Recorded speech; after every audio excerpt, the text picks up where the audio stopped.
Welcome to our channel TPN Telugu ప్రభ.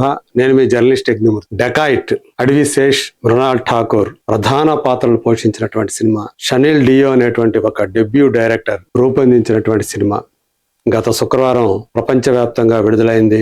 అడవి శేష్ సినిమాల్లోనే అత్యధిక ఓపెనింగ్స్ సాధించినటువంటి సినిమాగా ఇప్పుడు డెకాయిట్ నిలిచింది అని చెప్పేసి ఇదివరకే మనం ఒక వీడియో చేసుకున్నాం.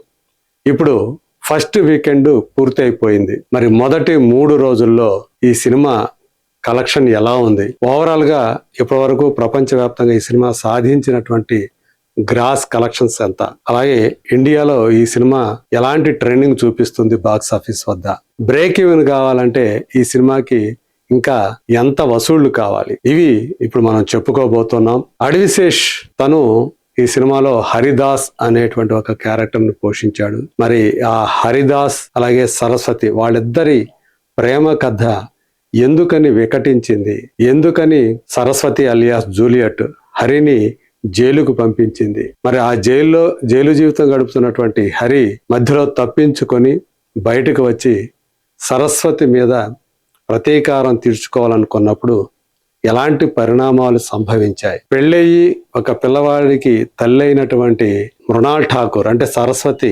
ఆమెకున్నటువంటి సమస్య ఏంటి, తనకున్న సమస్య కారణంగా హరితోటి మళ్ళీ ఎందుకు చేతులు కలిపింది, చివరికి వాళ్ళిద్దరి జీవితాలు ఏమయ్యాయి అనేటువంటి ఈ కథ ఆడియన్స్ ని చెప్పుకోదగ్గ స్థాయిలోనే ఆకట్టుకుంటుంది అని చెప్పేసి మనకి ఇప్పుడు కలెక్షన్స్ తెలియజేస్తున్నాయి. ఎందుకంటే ఈ వీకెండ్ లో వచ్చినటువంటి సినిమాలు, ఒకటి డెకాయిట్, ఇంకొకటి లవ్ ఇన్సూరెన్స్ కంపెనీ LIK. ఇది ప్రదీప్ రంగనాథన్ హీరోగా నటించినటువంటి సినిమా. తను హ్యాట్రిక్ హిట్లతోటి మంచి పొజిషన్లో ఉన్నాడు. ప్రదీప్ రంగనాథన్ సినిమా అంటే యూత్ అంతా కూడా ఎగబడుతున్నటువంటి పరిస్థితి. కృతి శెట్టి హీరోయిన్ గా నటించినటువంటి ఆ సినిమా మరి చూస్తే బాక్స్ ఆఫీస్ దగ్గర చూస్తే అటు ఒరిజినల్ తమిళనాడులో కానీ ఇక్కడ తెలుగులో కానీ ఏ మాత్రం బాక్స్ ఆఫీస్ వద్ద ప్రభావం చూపించలేక డిజాస్టర్ అయిందని చెప్పేసి ఇప్పటికే తేల్చేశారు ట్రేడ్ వర్గాల వాళ్ళు. అందుగురించే ఇంకోవైపు ధురంధర్ 2 ఎడితిరిగి ఉంది. అది వీకెండ్ లో మంచి ప్రభావాన్ని చూపించింది. మనందరికీ తెలుసు ఆ సినిమా మేనియా ఎలా కంటిన్యూ అవుతూ వస్తుందో.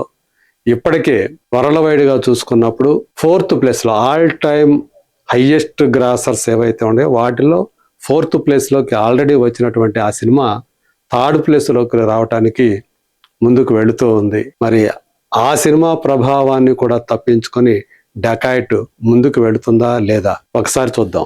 ఇప్పుడు మనం 3 రోజుల్లో డెకాయిట్ సినిమా సాధించినటువంటి వసూళ్లు, దాని మొత్తం break down, financial break down ఏంటి అది ఒకసారి చూద్దాం. సో ఇది dacoit 3 days collection break down.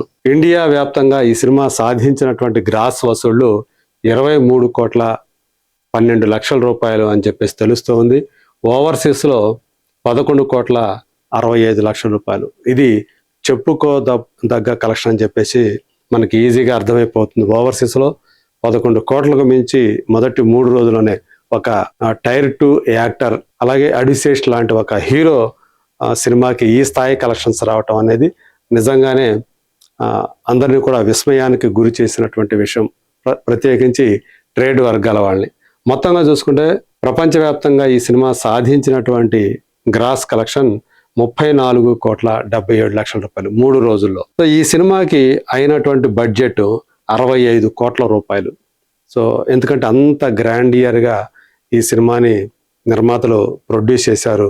SS creations, Annapurna studios, Yarlagadda Supriya, అలాగే దీని వెనక అన్నపూర్ణ స్టూడియో కూడా ఉండటంతో ఎక్కడా కూడా ప్రొడక్షన్ వాల్యూస్ కు లోటు లేకుండా ఈ సినిమాని రిచ్నెస్ కనిపించేట్టుగా రూపొందించారు.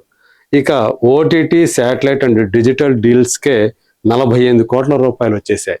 అంటే 65 కోట్ల రూపాయల్లో 48 కోట్ల రూపాయలు డిజిటల్ రైట్స్ కే రావటం అనేది, డిజిటల్ అండ్ శాటిలైట్ రైట్స్ కి రావటం అనేది చాలా గొప్ప విషయం అని చెప్పాలి. అంటే ఆల్మోస్ట్ 74-75% మనకి అక్కడే రికవర్ అయిపోయింది బడ్జెట్ అనేది.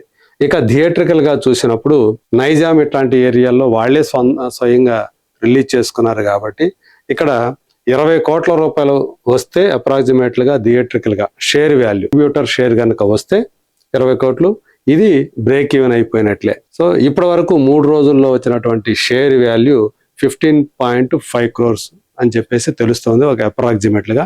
అంటే ఇంకొక 4.5 కోట్ల రూపాయలు షేర్ వచ్చేస్తే ఈ సినిమా బ్రేక్ ఈవెన్ అయిపోయి నిర్మాతలకి లాభసాటి ప్రాజెక్ట్ అవుతుంది అని చెప్పేసి మనకి సమాచారం అందుతుంది. నిజంగానే ఇప్పుడు డెకాయిట్ అనేది నిజంగా సినిమా రిలీజ్ అయినప్పుడు మాత్రం దీనికి మిక్స్డ్ రివ్యూస్ వచ్చాయి. చాలా మంది ఈ సినిమాని అంటే బాక్స్ ఆఫీస్ వద్ద సరిగా ఆడే అవకాశాలు తక్కువగా ఉన్నాయి అని పేర్కొంటే, కొద్దిమంది మాత్రమే ఈ సినిమాకి ఆడియన్స్ ని ఆకట్టుకునేటువంటి పొటెన్షియాలిటీ ఉంది అని చెప్పేసి అభిప్రాయపడ్డారు. ఏదేమైనా బీసీ సెంటర్లో మాత్రం ఈ సినిమా ఆశించిన రీతిలో పర్ఫామ్ చేయట్లేదనే మాట మాత్రం వాస్తవం. అంటే మాస్ ఆడియన్స్కి మాత్రం ఈ సినిమా చేరువవట్లేదా ఊహించినట్లుగా. మొదటి రోజు మంచి కలెక్షన్ సాధించింది, ఆ తర్వాత శనివారం తగ్గింది, శనివారంకి మించి ఆదివారం తక్కువ కలెక్షన్స్ రావటం మాత్రం దాన్నే సూచిస్తుంది ఆ ట్రెండ్ అని చెప్పేసి చెప్తున్నారు. సో ఏ సెంటర్లు అలాగే ఓవర్సీస్, ఇక్కడ తెలుగునాట చూసుకుంటే హైదరాబాద్ లాంటి ఏ సెంటర్లో నగరాల్లో మాత్రం మంచిగా ఈ సినిమా పర్ఫామ్ చేస్తోంది.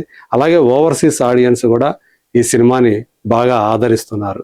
సో అందువల్లే ఈ సినిమాకి ఇప్పుడు మనం చెప్పుకున్నటువంటి 15.5 crores షేర్ వచ్చేసింది. ఇంకా కొద్దిగా 25% షేర్ మాత్రమే ఇంకా రావాల్సి ఉంది థియేటర్గా చూసినప్పుడు. సో అతి త్వరలోనే ఈ సెకండ్ వీకెండ్ ఏదైతే ఉందో ఈ వారాంతంలోగా అది కూడా వచ్చేసి ఆ తర్వాత ఇది లాభాల జోన్లోకి ఎంటర్ అవుతుందని చెప్పేసి ట్రేడ్ నిపుణులు అభిప్రాయపడుతున్నారు. మరి చూద్దాం ఈ అడవిశేష్ సినిమా ఈ సెకండ్ వీకెండ్ లోపల ఆ టార్గెట్ ని రీచ్ అవుతుందా. ఎందుకంటే ఈ వీక్ డేస్ లో కలెక్షన్స్ అన్ని ఖచ్చితంగా డ్రాప్ అయిపోతాయి మనకు తెలుస్తుంది. మార్నింగ్ షోస్ చాలా తక్కువగానే ఆ ట్రెండ్ చూపిస్తూ ఉంది, ఆక్యుపెన్సీ రేటు చూపిస్తూ ఉంది. కాబట్టి వీకెండ్ మీదే సెకండ్ వీకెండ్ మీదే ఈ సినిమా ఆధారపడి ఉంది. మరి చూద్దాం, అందరూ ఆశిస్తున్నట్లు అంటే ట్రేడ్ వర్గాల వాళ్ళు ఆశిస్తున్నట్టు అలాగే నిర్మాతలు ఆశిస్తున్నట్టు ఈ సినిమా ఆ సెకండ్ వీకెండ్ నాటికి బ్రేక్ ఈవెన్ అవుతుందా లేదా, let us wait and see.